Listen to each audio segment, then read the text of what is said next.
Olá, então vamos agora para a terceira parte, o terceiro vídeo desta aula sobre culpa, pena e conversão. Agora, como eu já tinha avisado para vocês, eu vou procurar simplesmente narrar, contar várias sentenças de vários processos criminais, onde tudo isto que eu falei nessas duas aulas anteriores, duas partes anteriores, fique mais claro para vocês. Como eu digo, tudo isto que eu vou contar, tudo isto que eu vou falar, não são casos isolados. Pelo contrário, são facilmente encontráveis na farta documentação processual que tem. Começando, o exercício de misericórdia e de perdão. Né? Buenos Aires, 1795. O réu foi acusado porque tinha provocado uma briga e foi recolhido à cadeia pública e foi acusado de vagabundo, libertino, jogador e revoltoso. E foi condenado a prestar serviços nos navios da Sua Majestade, como já tínhamos falado, as galés.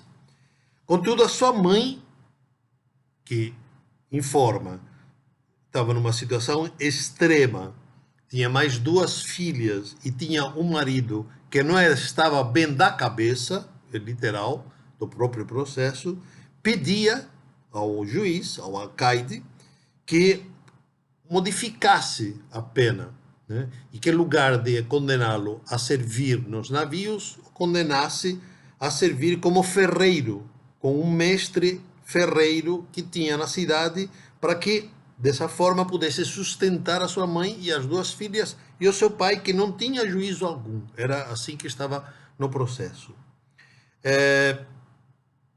Vejam, as viúvas e os órfãos podiam ser cuidados benignamente, mas aqui não era uma viúva, aqui era uma mulher que tinha um marido, que tinha mais duas filhas, que era pobre, mas que tinha o seu marido, mas que não tinha cabeça no lugar. Muito bem, o que fez o alcaide? Não concedeu, manteve a sua sentença, manteve que fosse condenado às galés. Só que então a mãe pediu, a alegação pediu uma apelação para a Real Audiência, para o ouvidor, para um ouvidor em concreto, para Dom Sebastião de Velasco. Foi diretamente para esse ouvidor da Real Audiência de Buenos Aires, para que tivesse, literal isto, para que tivesse bondade com uma mãe que clamava de joelhos pela sua compaixão e seu auxílio. Então, à margem do processo, eu vi esse processo, à margem do processo, com letra de Dom Sebastião, está escrito: faça-se como solicita. E aí acrescentava uma advertência para o juiz que tinha negado. E a advertência era que o juiz ficasse de olho no filho dessa mulher para ver se ele realmente ficava trabalhando como ferreiro. E se não fizesse assim, então fosse condenado por mais tempo nas galés. É interessante. Né? É uma forma de viver a misericórdia de uma maneira simples. A pena vai estar dada, a punição vai estar feita. Só que dá para ser misericordioso? Dá. Só que o juiz não foi, o desembargador, o ouvidor, foi. Outro caso interessante, que é um caso de compaixão, nitidamente de compaixão, né, e que nos tempos que correm é bem interessante, 1794, um processo contra 3 mulheres, né, acusadas de cúmplices, receptadoras, amancebadas e prostitutas de outros vários soldados, né, que tinham praticado todos esses crimes junto com elas. Né? Foram condenadas a 1 ano de prisão. O fiscal recorreu e pediu mais 1 ano e meio, ou seja, que fossem condenadas a 2 anos e meio. Mas nesse recurso que foi feito pelo fiscal, né, foi para uma nova sentença, e aí, em 1795, né, foi acolhido a defesa dessas 3 mulheres. Né? E aí, o juiz considera, neste caso, que a culpa não podia ser atribuída às mulheres, Porque, de acordo com a compaixão e a equidade, e tendo em conta que eram mulheres e, portanto, do sexo débil, do sexo fraco, elas foram forçadas a agirem dessa forma pelos soldados, que eram os verdadeiros culpados. Então, foram condenadas a ficarem livres, porque já tinham ficado, né, um tempo, né, na prisão, na custódia, onde ficavam as mulheres prostitutas. Era um lugar de reclusão específico, as beaterias que havia em Buenos Aires, né, e aí foram liberadas. Ou seja, a causa de prostituição para este juiz, a causa da prostituição eram os homens, não as mulheres. Ainda mais que eram pobres. É interessantíssimo esse caso, me parece. Outro caso importante que acho que é curioso, né? É uma pessoa que foi morta, foi condenada por ter matado um escravo. Não era um escravo dele, mas matou a um escravo. Né? Estavam brigando, olha só, por milho, por uma espiga de milho estavam brigando, né? E aí, enquanto brigavam, o escravo pegou um tijolo para jogar em cima dele e o cara pegou uma faca e o esfaqueou. O feriu com a faca e veio depois a morrer. O que me interessa aqui é a discussão que foi estabelecida, que era assim, mas havia dolo? Havia vontade de matar? Ou simplesmente havia vontade de se defender do tijolaço possível que poderia ter sido dado? Então era preciso, né, o fiscal pedia pena de morte, porque tinha havido um homicídio. Mas a defesa fala precisamente que precisa existir uma proporção entre o delito e a pena. E a pena deveria ser dada tendo em conta se havia dolo de matar ou não. Simplesmente houve culpa. Né? Então, era preciso que se julgasse, isto aqui são os argumentos da defesa, era preciso que se julgasse conforme a razão, a justiça e a equidade. E isto exigia que o juiz punisse com mais severidade os dolosos e temperasse os culposos. Né? Então, atendendo às circunstâncias, o juiz vai considerar que não houve dolo de matar. Houve apenas culpa. Ele se defendeu, mas se excedeu. Né? Então, não havia malícia. Né? Que o juiz afirma que não encontra malícia. Né? Então, não podia ser condenado à pena de morte. Vai ser condenado, mas não à pena de morte. Vai ser condenado a 10 anos de desterro. A Real Audiência vai pegar essa sentença e vai reduzir essa pena para 4 anos de desterro.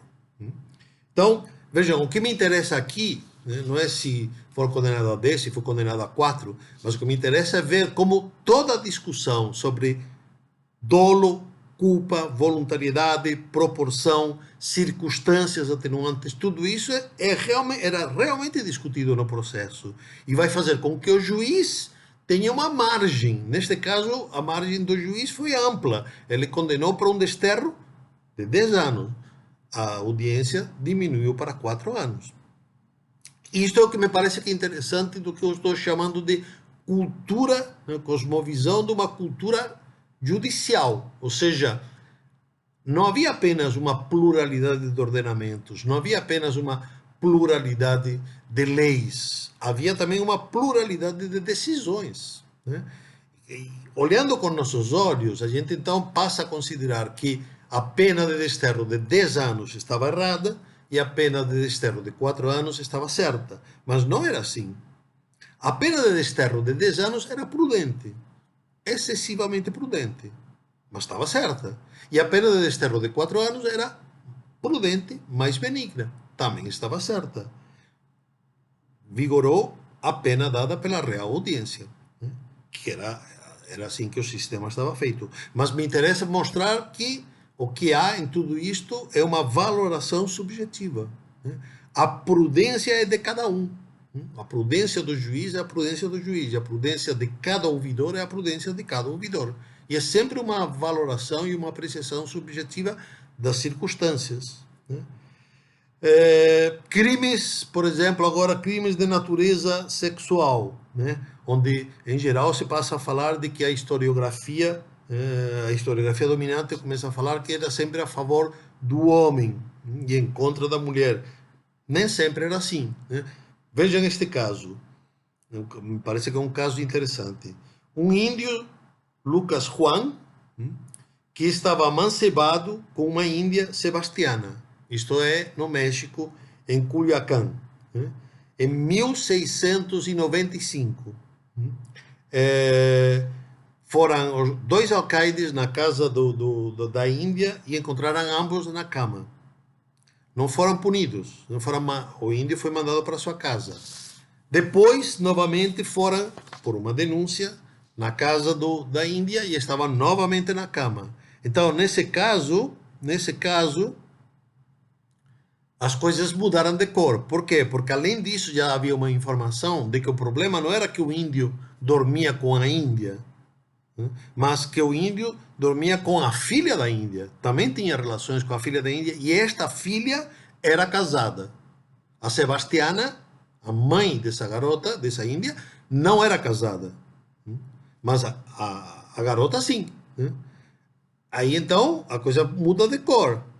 Se transforma num crime que era uma simples fornicação, que muitas vezes não era nem crime, porque eram dois adultos, nenhum dos dois era casado e, portanto, estavam dormindo juntos, isso é o problema deles, né? De repente se transforma num crime atroz. Por quê? Porque havia um incesto e havia um adultério, né? As partidas eram claríssimas, né? Um dos maiores erros que os homens podem fazer são os adultérios, porque não apenas produz dano, mas desonra.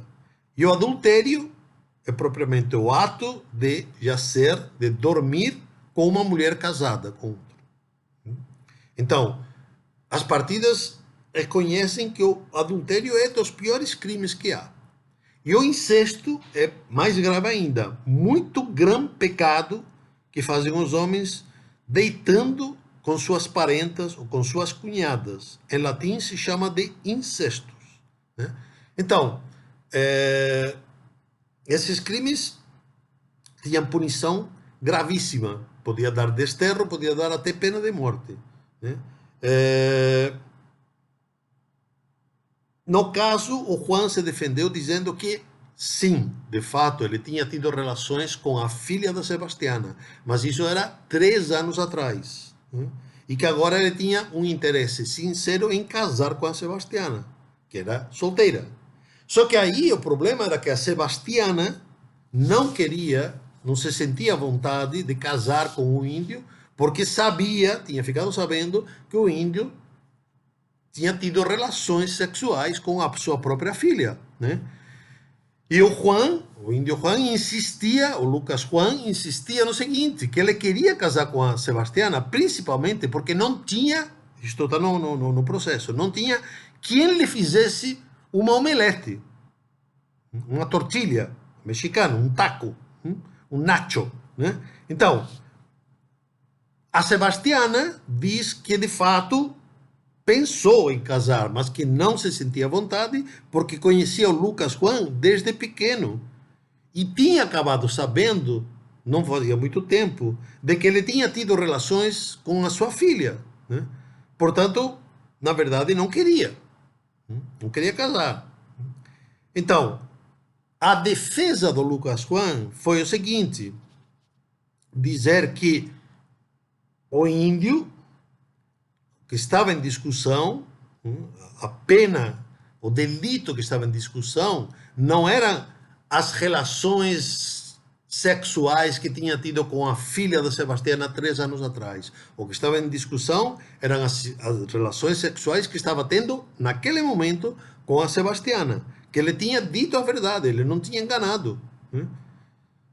Mas ele era um índio ignorante e já estava na cadeia e estava ficando muito doente. Então, o que a defesa pedia? Misericórdia. Peço e suplico que Sua Majestade que Sua Senhoria seja servido de sentenciá-lo com misericórdia. O que a Real Audiência decidiu? Condenar o índio ao serviço pessoal da pessoa que mais der pelo seu serviço e que a Sebastiana também faça a mesma coisa. Seja, vamos colocar assim, leiloada o seu trabalho num leilão. Né? Então, a pessoa que mais pagar para Sebastiana trabalhar com ela, levava a Sebastiana.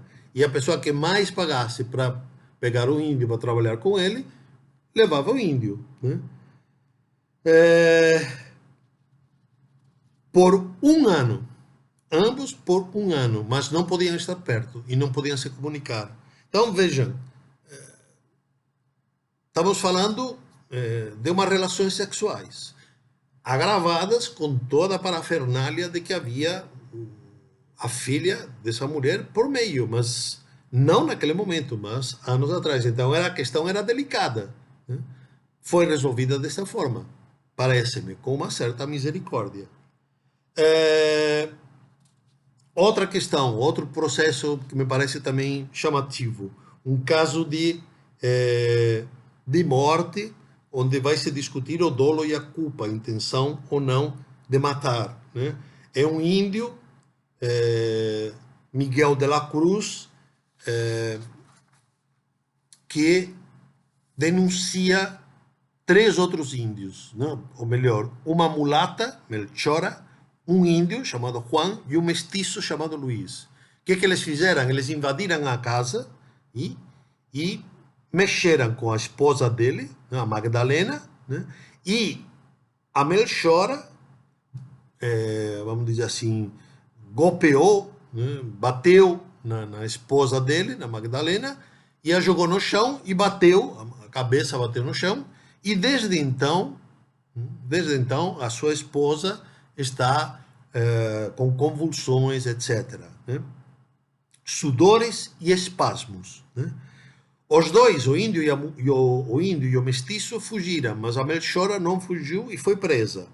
Mas ela se defendeu dizendo que ela não quis matar. Ela empurrou, ela brigou com a Melchora, brigou com a Madalena e empurrou e ela caiu no chão. Né? E, de fato, aconteceu tudo isso aí. Ela ficou se convulsionando, depois ficou doente e não sarava. Né? Tudo bem. O que foi condenada? A 2 anos de desterro. E a confiscação dos seus bens. Não foi, né, tão grave assim. Né? Mas o que se discutiu foi qual era a intenção. Qual foi a intenção? Foi grave. Né? A Índia ficou bem doente. Né? Mas não havia vontade de fazer isso. Houve uma ferida, foi causada uma lesão grave, mas não havia intenção. No processo, na defesa, né, se cita um autor, a opinião de um teólogo. O teólogo é Diego de Covarrubias. Né? E a citação literal é a seguinte: sem vontade não se pode cometer nem pecado nem delito algum, porque o voluntário é que constitui o delito, enquanto que o involuntário o livra dele. Né? Então, aí continuava, essa é a tese, o princípio fundamental, só pode ser punido se for voluntário. Né? Então, continua a defesa, o juiz deve, portanto, para não aplicar a pena ordinária, ponderar as qualidades do ato para conjeturar quando faltou ânimo e vontade direta de matar. E de acordo com essa imperfeição, ou seja, de acordo com a falta de vontade, calibrar essa falta de vontade para calibrar a pena. Houve sim vontade direita e perfeita de ferir, mas não de matar. É interessante. Me parece que fica bem interessante. Né? Dá para entender. Quando a vontade de matar é apenas indireta, então diminui a culpa e, portanto, a pena. Acho que é uma explicação prática nos próprios processos de toda a teoria que viemos aqui discutindo. Uma outra questão que talvez seja interessante. Neste caso, foi mesmo punido, né?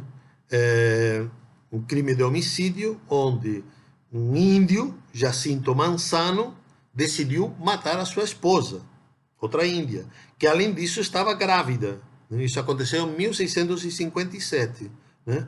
Então, o índio pegou a mulher, levou para fora do povoado, mesmo estando grávida, a matou. Então, todas essas circunstâncias vão ser consideradas agravantes, porque foi cometido durante a noite, a mulher estava grávida, né? E foi feito para o índio depois ficar com sua amante. Né? Foi condenado à morte, né? E foi executado. Um último caso que me parece que talvez fique mais claro, toda a questão do perdão, tudo que eu falei sobre o perdão, que às vezes o perdão podia ser dado pelo juiz, mas outras vezes o perdão era dado pela própria pessoa, pela vítima. Né? Então aqui, 1643, né, o índio Sebastião da Avellaneda denuncia um outro, um mulato, né, que invade a sua casa e lhe rouba 10 pesos. Né? Então, há uma denúncia formal e aí esse mulato é preso. Mas aí, né, vai acontecendo o processo e chega um momento em que a própria vítima chega e pede para acabar com o processo porque ele quer perdoar o réu. Diz, não o faço por temor de não alcançar a justiça, mas porque Deus Nosso Senhor perdoe os meus pecados. Então é interessante, né? São formas de pensar que nós hoje não conseguimos nem entender esta lógica. Né? Mas de fato, né, se vocês procurarem nos textos, nos tratados de teologia moral, vocês vão ver uma contínua insistência na ideia de que era preciso fazer obras de misericórdia, que um bom católico precisava fazer obras de misericórdia. Havia 14 obras de misericórdia, 7 obras de misericórdia eram espirituais e 7 obras de misericórdia eram corporais. Das que eu lembro, dar de comer a quem tem fome, dar de vestir a quem é nu, dar pousada ao peregrino, corrigir a quem erra, sepultar os mortos, suportar com paciência os erros. Tudo isso eram atos, virtudes que a doutrina católica exigia dos seus súditos, dos seus fiéis. O principal, aqui, para este caso, uma obra de misericórdia importantíssima, perdoar os que nos injuriam.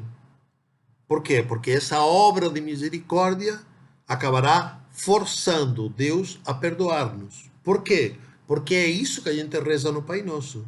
Perdoai nossos pecados, assim como nós perdoamos, perdoai nossas ofensas, assim como nós perdoamos a quem nos ofendem.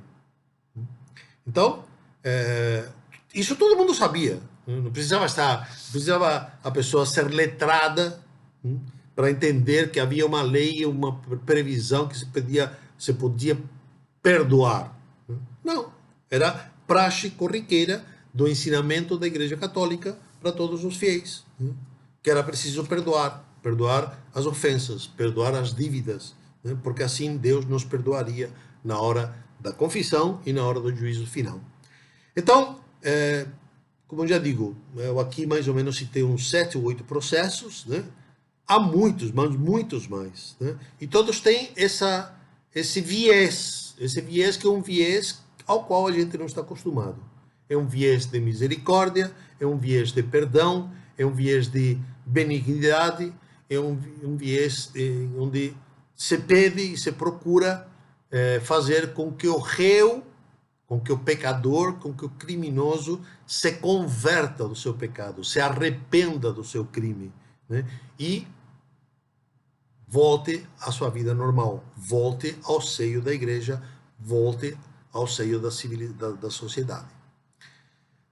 Era isso, eu espero ter deixado claro todas essas questões, né, que são mais ou menos teóricas, mas que na prática modificam muito a nossa visão sobre a história da justiça no mundo ibérico. Pelo menos é assim que eu penso. Esta forma de entender a justiça e esta forma de entender a administração da justiça não está dentro da historiografia dominante, pelo menos no Brasil.